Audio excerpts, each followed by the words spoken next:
Hey there, everybody. Excited to get a brand new take game out. Excited to also put out another show, basically, from ATA, which is always fun. And we got to spend a little bit of time with Jacques Demoss from Shock Effect Products and just hearing what Jacques does and Shock Effect does for your deer and the deer herd and overall health. And that's always exciting to learn some good stuff. So hope you guys enjoy this show.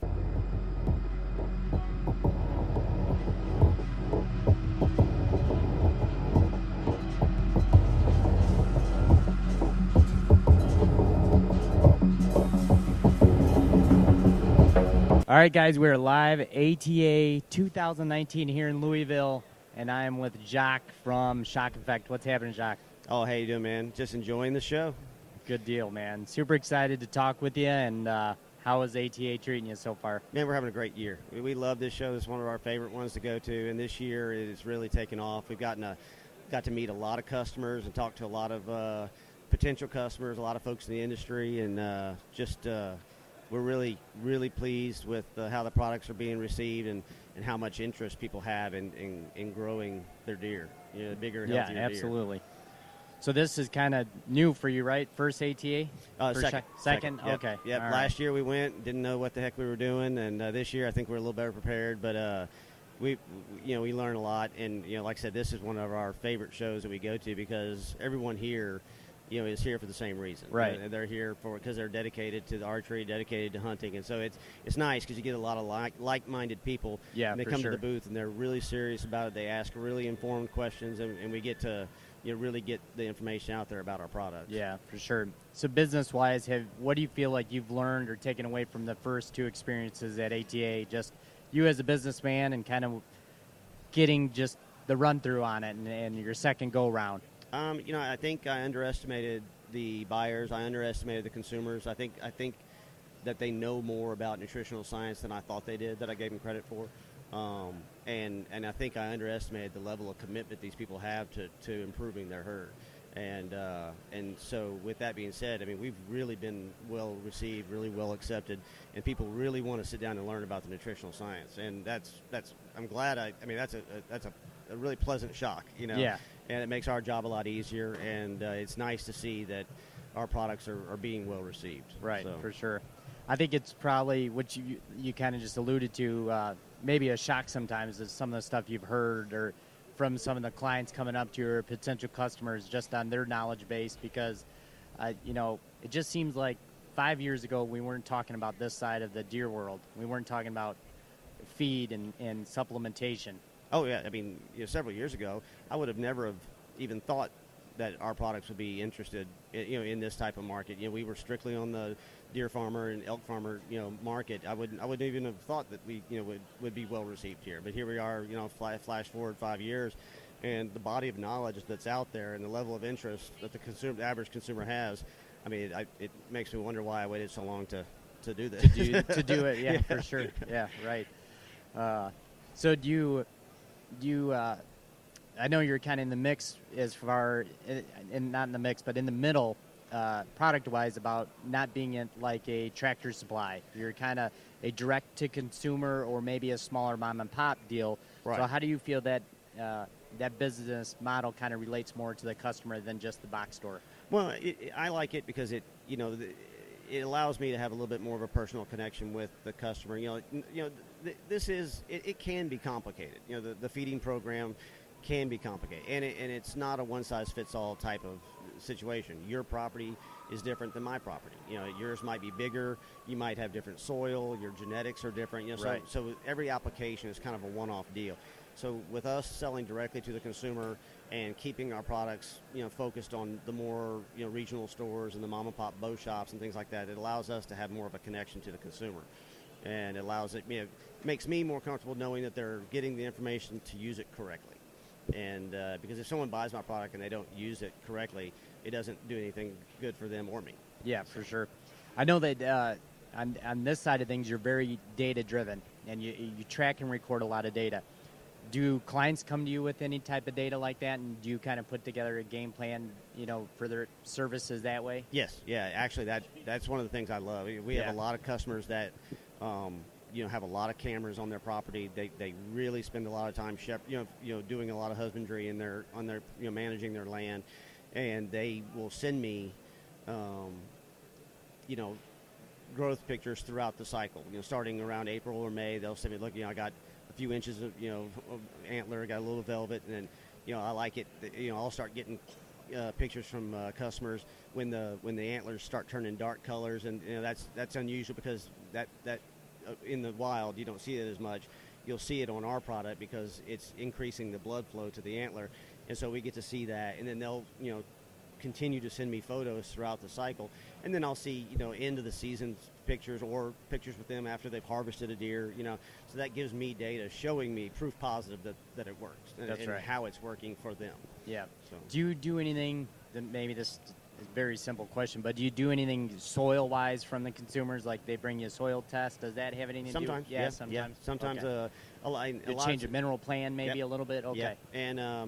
And it depends on the consumer. Some guys are really into that. Some of them aren't. A lot of them already have that analysis done when they call me, and so we can tailor a program for them. Maybe some added nutrients to their feed blend, or maybe up their mineral rate or something like that to adjust. So the more data that a customer comes to me with, the better we can. The better plan. Yeah, for sure. Yeah, I always think that's interesting. If you come prepared, that especially with this product, it's kind of like if you're mapping out anything, you're just going to get more return out of it. Oh, that's right. That's right. Sure. And it's a commitment. You need to get the most out of it. You really need to be prepared to start feeding this in that March, late February, March, into April area, and feed it consistently all the way through the middle to the tail end part of August.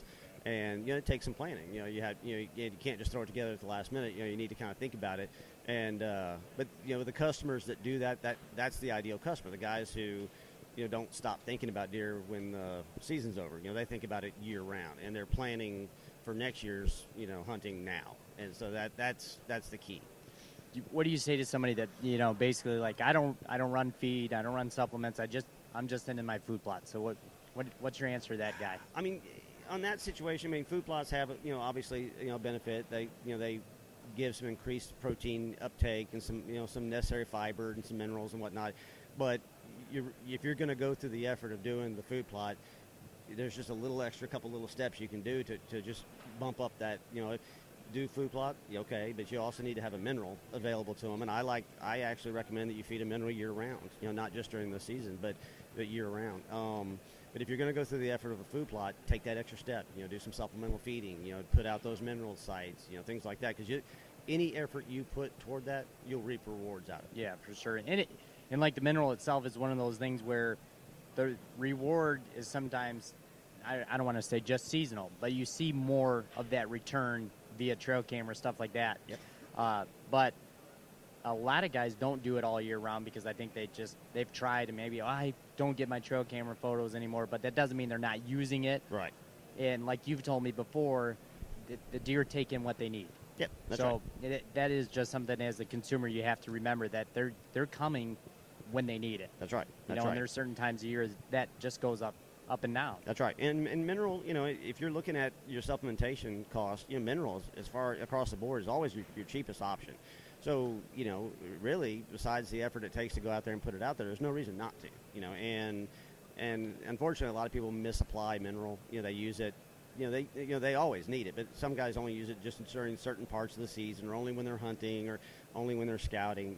But it's it's kind of like a multivitamin. They need it all the time. Right. So, and it's also part of what I preach. You really need to consistently feed and consistently supplement your deer with at least mineral, because what it does, it develops a feeding culture for these deer. These deer they learn through instinct that there's always a source of nutrition, always a source of food on that property. And I have customers every year that they feed our program for 1 year, and all of a sudden they start seeing bucks they've never seen before. The second year on the program, suddenly they have deer, higher numbers and deer that they've never caught on camera before. So these deer learn, and they just like they have travel patterns, they have feeding patterns. And if you establish your property as a consistent source of nutrition, they'll come. Yeah, and I think another thing that guys don't really look at is you can do this for basically the cost of a couple acre food plot.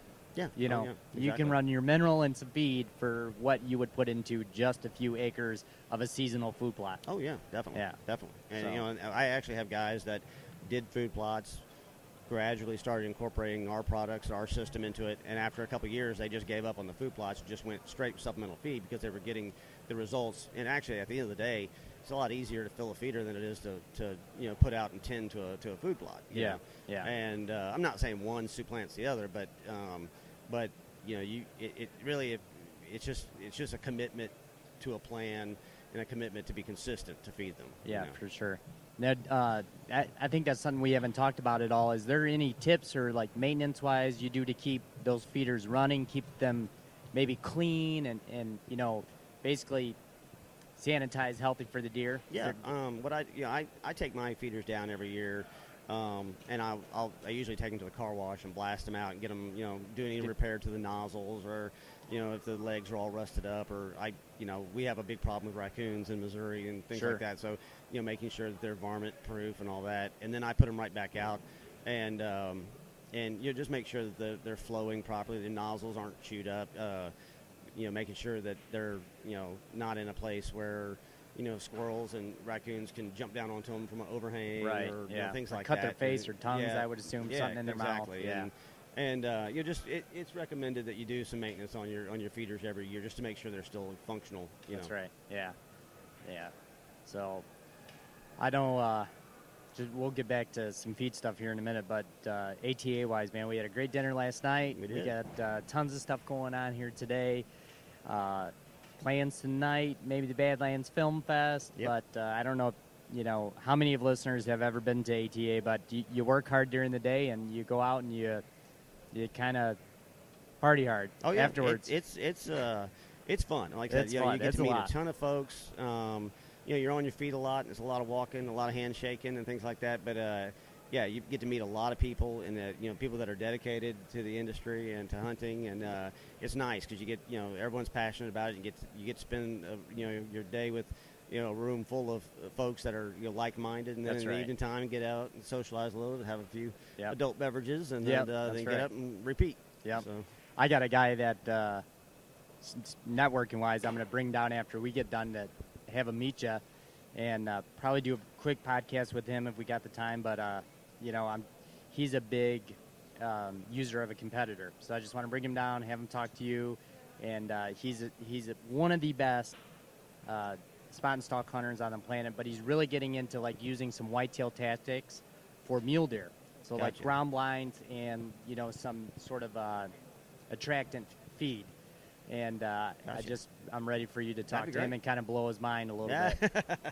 that'd be great. Yeah, I'm super excited about that. But I know that throughout the year we're going to talk quite a bit more, and I kind of want to go, you know, every little bit with you throughout the year to kind of give updates on like what us as a consumer should be doing, and just kind of excited to bring that to everybody this year. Yeah, and I think you know, we're going to start putting out some product spotlights through our social media on the Shock Effect channel as well, and kind of, you know, showing people, you know, maybe just little snippets about each individual product and how they're used and when and why and whatnot, and kind of help people, you know, kind of understand the process and make an informed decision, you know, as to whether it's for them, and if it is, you know, how they can implement it into their program. Yeah, for sure. Well, I know that you're busy. You want the booth back probably, but as always fun to talk with Jacques and kind of get some insight. And I just appreciate as much time as I've been in the booth already, how much I've freaking learned. It just kind of blows my mind what is involved with this, and actually how much time and effort you put into it. And if you're really into deer hunting, the coolest part of that is being able to have a deer that you may have known for 3 or 4 years, and all of a sudden you're running a product like Shock Effect, and he went from a decent score, and if you ask me, 30 inches is huge, you know, and if that's capable, I mean, that's one of I think the coolest things a customer and a product kind of relationship can have is something like that. And it's I love it. A guy walked up very first thing yesterday when we got here and had his phone already out and was just dialing through photo after photo after photo. He's like, look at this deer. This is before he was on your product. Look at this deer now. You know, yeah. Look at what he looked like when I harvested him. You know, and this dude was pumped. And so it's hard not to. You can't not be excited about that. You know, when someone comes up to you and just really singing the praises of what you're doing, you know, it makes it worth it. Yeah. No, I think it's so cool because it's just a whole new side to the hobby we love so much. It just gives a new twist to it, and excited to be a part of it and actually hear some of those stories from some of your clients as well, because it's almost unbelievable. I know. It really is. I had to pinch myself. Like I said, I keep waiting for the other shoe to drop. You know, these guys just keep coming and keep telling the good stories. So it keeps me motivated to keep pushing our product and then developing new products as well. So, yeah, for sure. And I appreciate you coming by. Like yeah, I said, absolutely. We always enjoy having you here, and I appreciate you getting the word out about our product. Yeah, I can't wait to do more with you and keep doing that. And as always, Jacques, let everybody know real quick where they can find you or contact you. Yep, you can go to our website. It's www.shockeffectwhitetail.com. We also have a Shock Effect free range deer page on Facebook, and then we have shock_effect_products on Instagram. All right. Well, that's it, guys. Live from ATA. Jacques, enjoy the rest of the show. Thank you for coming. All right, man.